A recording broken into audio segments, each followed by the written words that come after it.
gente, tudo bem? Eu sou Helene Ciprim. Vamos continuar a leitura do livro Sua Realidade Imortal. Estamos no capítulo 10, Os Brinquedos Esfarrapados da Terra.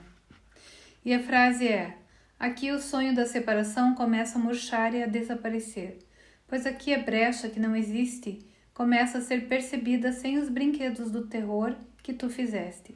Não mais do que isso é pedido. Fica contente, de fato, porque a salvação pede tão pouco. Não tanto. Ela nada pede na realidade, e mesmo em ilusões, ela apenas pede que o perdão seja o substituto do medo. Tal é a única regra para os sonhos felizes. Eu considerava um paradoxo que a salvação fosse tão simples, mas tão difícil. Óbvio, a verdade era simples, mas não era fácil. Embora eu a compreendesse, havia uma grande diferença entre compreendê-la e ter a disciplina mental para aplicá-la de forma consistente. Sabia que estava ficando melhor nisso. Isso era resultado da prática. Quanto mais praticava, mais natural o perdão me parecia. E menos natural o mundo me parecia. Esse não era o meu lar, mas eu podia viver bons momentos aqui quando possível e ir para casa ao mesmo tempo, por ver o mundo de um modo diferente. Encontrei muito encorajamento enquanto lia o curso. Para todos os lugares onde olhava, via que as coisas que Arten e Purchá tinham dito sobre ele eram verdadeiras. As ideias eram reforçadas de novo, e o ego estava sendo desfeito. Por exemplo, na parte final do texto, J diz: sonhos de perdão têm pouca necessidade de durar. Eles não são feitos para separar a mente daquilo que ela pensa. Eles não buscam provar que o sonho está sendo sonhado por alguma outra pessoa.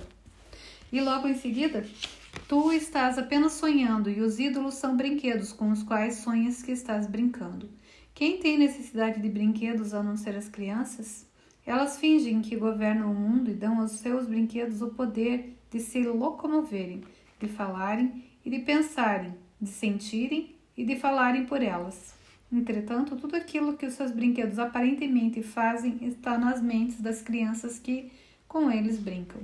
Mas elas anseiam por esquecer que elas próprias inventaram um sonho no qual os seus brinquedos são reais e não reconhecem que os desejos que eles têm são os seus próprios.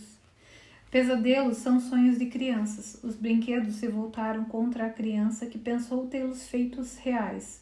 No entanto, é possível um sonho atacar? Ou é possível um brinquedo crescer e tornar-se perigoso, ameaçador e selvagem? Nisso a criança acredita porque tem medo de seus pensamentos e os atribui aos brinquedos em vez de a si mesma. E a realidade deles vem a ser a sua realidade porque parecem salvá-la de seus pensamentos. Contudo, eles mantêm os seus pensamentos vivos e reais, só que vistos fora dela, onde podem voltar-se contra ela pela traição que ela faz a eles. Ela pensa que necessita deles para poder escapar dos próprios pensamentos, porque pensa que os seus pensamentos são reais. E assim ela faz de qualquer coisa um brinquedo, para fazer com que o seu mundo permaneça fora dela e brincar de ser apenas uma parte dele.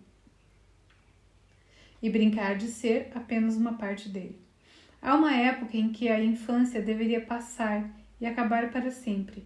Não busques reter os brinquedos das crianças. Põe todos de lado, pois já não necessitas deles.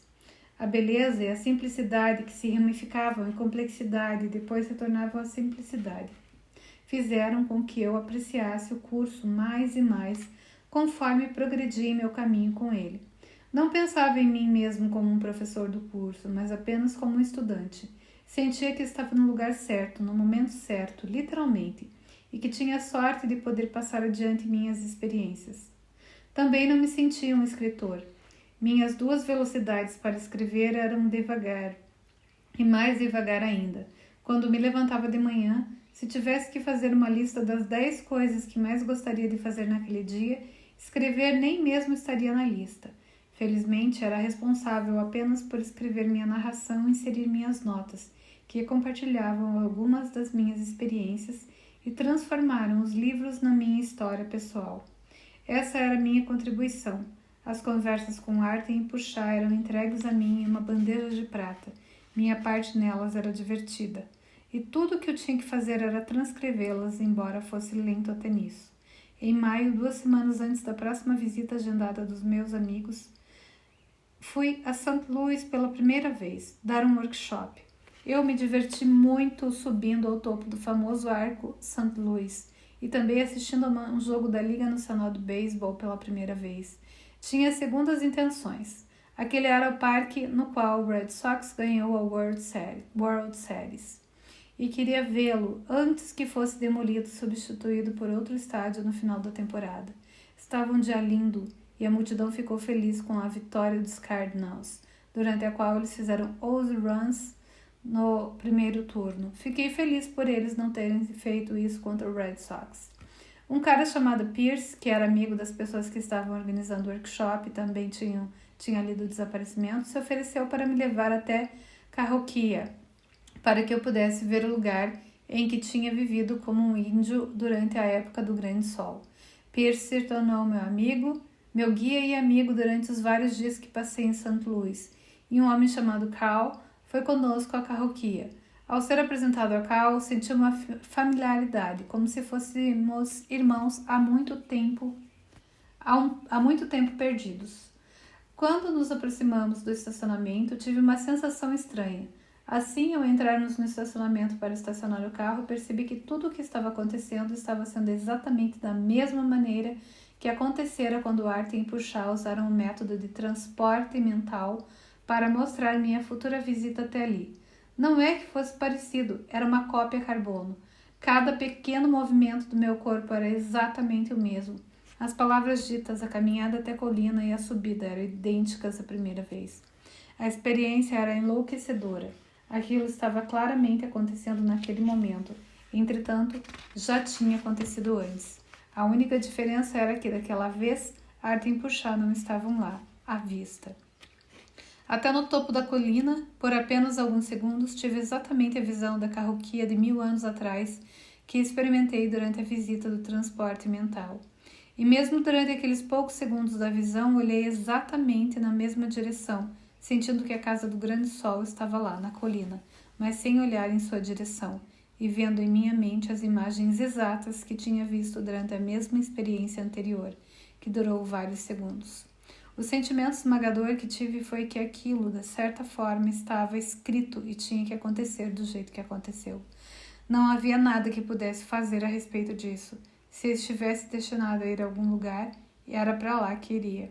Não podia impedir aquilo, mesmo que quisesse. Se não estivesse destinado a estar em algum lugar, não chegaria lá, não importando o quanto tentasse.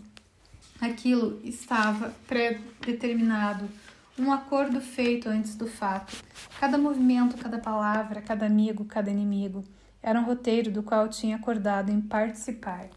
E aqui estava eu, parecendo passar por aquilo pela primeira vez, embora na verdade o filme já estivesse pronto e eu fosse um observador que parecia passar através dele como se estivesse desempenhando um papel em um jogo de realidade virtual do tamanho do universo. E entretanto, não estando mesmo lá de forma alguma. E percebi que era assim que minha vida tinha sido, e que nunca havia qualquer razão pela qual ficar preocupado ou aborrecido com o que estava vendo, porque eu era aquele que tinha inventado a coisa toda para início de conversa, e nada daquilo era real. De forma interessante, não havia nenhuma perda associada com essa experiência. Na verdade, tive uma sensação de liberdade profunda, pois agora podia deixar as coisas acontecerem em vez de tentar fazer com que acontecessem. Podia perdoar em vez de julgar, sabendo que era responsável pelo mundo que estava vendo, porque eu o fiz para ver meus pensamentos como estando fora de mim em vez de dentro. Eu os queria lá porque tinha medo deles, mas o medo estava baseado em falsas ideias. Agora, não havia necessidade de temê-los, mas apenas de perdoá-los e deixá-las ir, e me libertar no processo. Eu me rendi ao meu próprio roteiro e vi o propósito dele de forma diferente.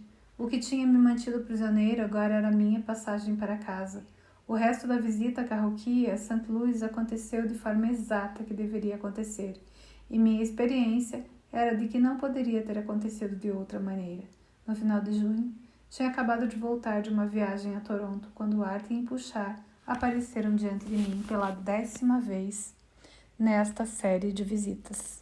E a gente vai parar por aqui para que vocês entendam e pensem um pouco sobre o espaço-tempo. Essa é a minha terapia. É incrível porque eu encontrei no livro do Gary, exatamente o que eu faço, que eu chamo de Ananda Bliss, que é bem-aventurança. Que é você ir pro passado, pro futuro, você vivenciar e você só ter que perdoar todas as experiências. Então, é uma experiência incrível, mas ao mesmo tempo de perdão.